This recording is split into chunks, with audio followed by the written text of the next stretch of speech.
Hello friends, I am Ravi Kumar from Bloggingfirst.com. Today I am going to show you how to uninstall McAfee Webadvisor. Simply create unpleasant interruption while you download an image.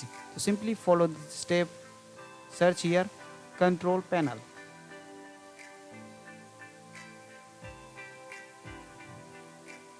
Now open it.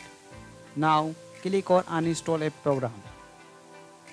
Now find out McAfee Webadvisor. You will find after McAfee antivirus. Now click on to uninstall it. After double clicking on it, it will show the options like this. Now window will ask your permission. Simply yes.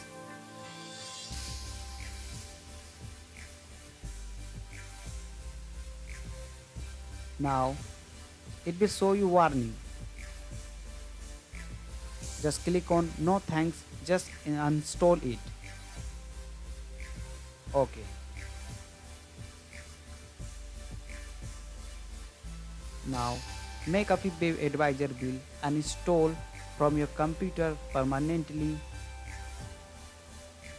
If you like this video, please like this, share this and subscribe for more updates. Thank you.